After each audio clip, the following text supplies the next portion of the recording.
بسم اللہ الرحمن الرحیم۔ شروع اللہ کے پاک نام سے جو بڑا مہربان نہایت رحم کرنے والا ہے۔ اللہم صلی علی محمد وعلی آل محمد کما صلیت علی ابراہیم وعلی آل ابراہیم انکا حمید مجید۔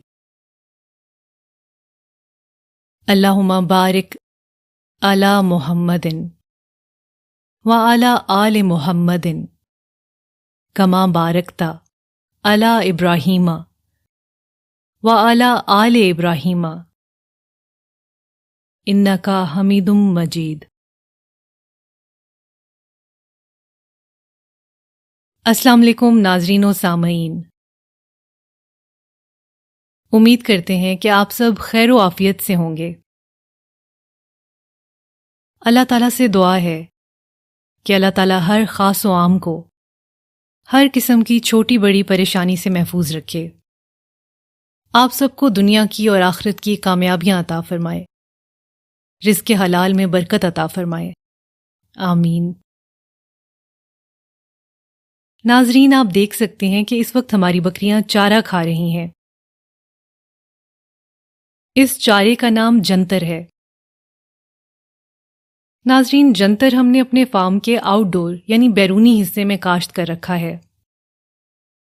ناظرین، جنتر پروٹین اور دیگر غذائی اجزاء سے بھرپور ہوتا ہے اور بکریوں کے لیے صحت مند خوراک کا ایک اہم حصہ بن سکتا ہے۔ بکریوں کو یہ چارہ بہت پسند ہوتا ہے اور وہ اسے بہت رغبت سے کھاتی ہیں۔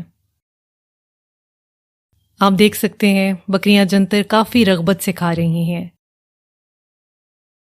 ناظرین، جنتر میں پروٹین کی کافی مقدار ہوتی ہے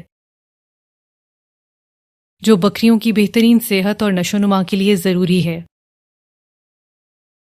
یہ ایک کم قیمت چارہ ہے جو مارچ سے نومبر تک کئی مہینوں تک مسلسل دستیاب رہتا ہے اور اس کی بار بار کٹائی کی جا سکتی ہے، جس سے چارے کے اخراجات میں کمی آتی ہے۔ ناظرین، جنتر تیزی سے بڑھتا ہے اور کٹائی کے بعد دوبارہ اگ جاتا ہے، جس کی وجہ سے یہ کئی مہینوں تک چارے کا ایک پائیدار ذریعہ بن جاتا ہے۔ خاص طور پر گرمیوں کے موسم میں یہ بکریوں کی پسندیدہ ترین خوراک ہے۔ جنتر ایک پھلی دار پودا ہوتا ہے جو مٹی میں نائٹروجن کی مقدار بڑھاتا ہے، جس سے زمین کی زرخیزی بہتر ہوتی ہے۔ جب جنتر کا پودا 2 سے 3 فٹ اونچا ہو جائے تو آپ اس کی کٹائی شروع کر سکتے ہیں۔ اس کی بہتر نشو و نما کے لیے پودے کو زمین سے 2 سے 3 فٹ اوپر سے کاٹیں تاکہ وہ دوبارہ تیزی سے بڑھ سکے۔ امید ہے جنتر کے بارے میں یہ معلوماتی ویڈیو آپ کو پسند آئی ہوگی۔ اپنا خیال رکھیے گا۔ خدا حافظ۔